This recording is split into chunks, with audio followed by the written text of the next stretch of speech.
It's another edition of Hardrocker Highlights. This is Tom Rudebusch with Hardrocker head coach Dan Kratzer here in Coach Kratzer's office at Denham Field at O'Hara Stadium. And Coach, last week the Hardrockers dropped a 24-14 decision to Dickinson State, and I'll tell you, Dickinson just seems to have the Hardrockers number and had for a long time, because that was a game that we really had a chance to win.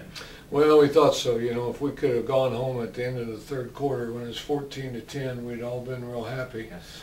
But, you know, you have to make your own breaks, you have to make your own opportunities, and we did early in the game, and we did, you know, early in the second half. But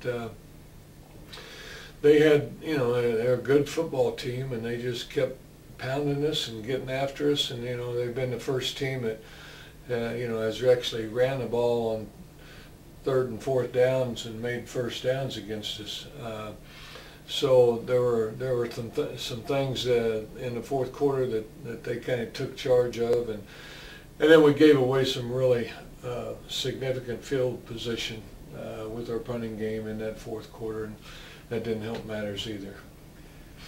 When you looked at the film, you know, you see one thing from the press box or on the field on Saturday, but when you looked at the film, what did that tell you about the game? Well, you know, basically it told us that we had our opportunities. You know, as the quarterback goes, so goes the team, and Nick didn't grade out as well as he has in previous games. And, you know, when you have a quarterback rating of 55%, that's not enough to win. We had some key pass routes that, you know, could have led to significant gains or touchdowns, and we didn't get the ball out of our hands soon enough, or didn't get the ball out of the hands to the right people. And you know, that's the name of the game. Everybody on the team has to step up in big games, and we didn't have everybody step up in this ball game, and that was a significant difference, you know, in the outcome. Won a couple of very good positive. Jamie Dale, over 1,000 yards rushing in 8 games. Well, you know, you can't say enough about that little guy. You know, he just got a heart of gold, and, you know, he's played, you know, 3 of those games on a bad ankle, and so, but he, you know, gave us 17 carries, 110 yards, and just, you know, we had some big gains at the right time and the opportune times, but we couldn't follow up in the red zone and score in like both those situations. And you know, that's a frustrating thing as a coach, because you know you have the capabilities of doing that, and when you get down there and you can't score in that red zone, you can't win. You know, we couldn't score, but fortunately Andy Smith came through with a 52 and 45-yard field goal, and it was good to see Andy really get in the groove with a couple of long-range field goals, because he hit them well. Yeah, he did. And you know, we were kind of panicking a little bit on the first one, because we were down to 4 seconds. We were afraid he wasn't going to get the ball off, and we're actually trying to call a timeout, and we didn't get the timeout called, and I'm glad we didn't. Mm-hmm. Yes. So it was great time management, clock management by Andy, and he got that up and through the uprights. And you know, it's kind of funny. We watched the film, and when he hit that 52-yarder, the whole offensive line, they just all, you know, were hyped up and pumped up and raised their hands and in joy and jubilation. And then he kicks the 45-yarder, and it's like, well, that wasn't any big deal. You know, he always kicks those, and not one guy raised his hand up. No one guy acted excited, and you know, here it is, 14-10 at that point in time. But that's the Andy Smith we know. You know, that's the guy that is an All-American and does what he needs to do, and his placement on kickoffs was just excellent this week too. And we had a few guys we had to fire on the kickoff cover unit because they scored 0 points, not going down and having an opportunity to make a play and not doing it. So we have 3 new additions this week going into the Black Hills game, and I know we're going to get more production out of them than we did a 0 percentage in the other 3 young men.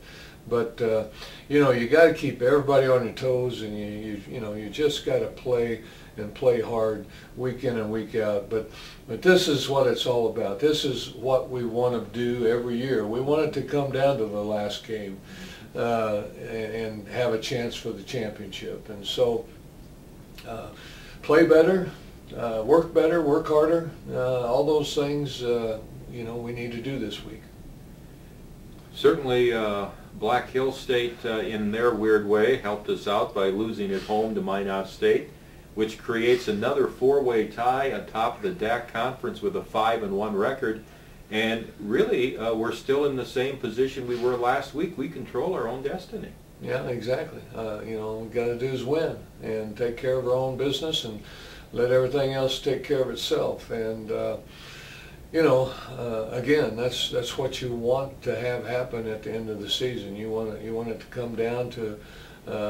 Obviously, it'd be nice if we were 6-0 and going to have an opportunity to be outright champions without anybody else's help. But we'll take the position we're in right now. There are hundreds of football teams in the country that aren't in this position this year, and we were one of them for a lot of years.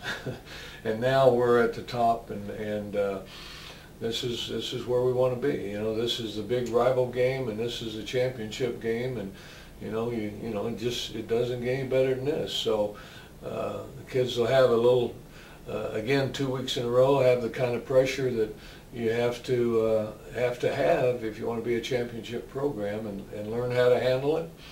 And we just expect everybody to step up to this next level now. Give us, before we preview the Black Hills State game, give us your thoughts on Dickinson's game at Minot. How do you kind of analyze that game? Oh, well, it seems like everybody's playing good on the road this year. Mm-hmm. So, Minot played real well last week at Black Hills. And, all the scoring was done in that game in the first half. Figure that one out. 17-14 at halftime, and then nothing in the second half. But again, it kind of depends on if Dickinson's A game shows up or if their A- game shows up. I've seen their A- game show up and Black Hills beat them, and I've seen their A game show up and they beat us. And should be a close game. It'll be a good ball game, and I just don't have time to think about it right now.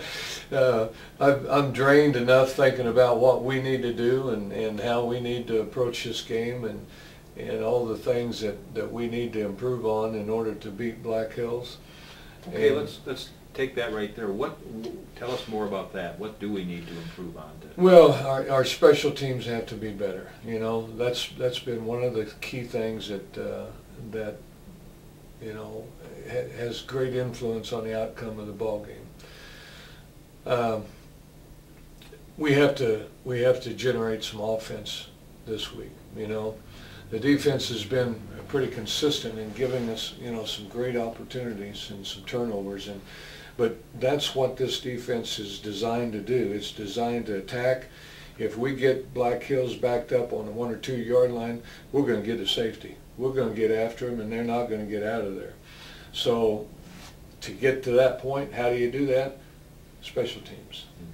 We did it one time last week. We had an opportunity to do it probably 4 times and didn't get the kind of punts we needed. So you've got to hit on all cylinders this week. And again, our offense, we get in the red zone. We know we can score 3 points, but we need 7. So that's going to be a key factor, and our personnel is going to be a key factor. How we use our personnel, and we're going to have some mismatches on the edges, and whatever that means, they'll have to figure that out. But we've got a good game plan, and we got to hit on all cylinders. You know, these four teams, the Hardrockers and Black Hills, Dickinson and Minot, I think they're so close together. I think as it's already been proven out by the Hardrockers beating Minot, Minot beating Black Hills beating Dickinson, Dickinson beating the Hardrockers. So when you look at Black Hills, Dan, they've had an excellent defensive team for quite a few years now. Is there any one common thread they've had in being that good defensive unit? What makes them as good as they are? Well, they've been very consistent in their scheme. You know, they're a 3-3 stack. They're really a 35. When we came in here, that's one of the things that we wanted to be able to kind of emulate the success that they had, and the fact that we're running a similar defense is not by coincidence. It's by design. You know, that's a good defense. You know, Mississippi State kind of started that defense and really made it a mainstay in college football. And you know, until just last year when they lost their D coordinator, they had the same guys there for quite a while too. But the key is they haven't disrupted with some coaching changes. They haven't disrupted what they've done on offense and defense. They've been consistent with it. They've stuck with it, stuck with the same playbook, and that basic fundamental in itself really strengthens the program, because kids go in there and they know what to expect. Well, this week's game, it's at 1 p.m. at Dunham Field at O'Hara Stadium. It's the Hardrockers and Black Hills State. The winner of the game will be tied for first place going into the Dakota Bowl in Fargo at the Fargo Dome in a couple of weeks. So good luck, Coach Kratzer, as the Hardrockers meet the Yellow Jackets. We'll have coverage at 12:40 on the Hills 97.5, also on AM 920.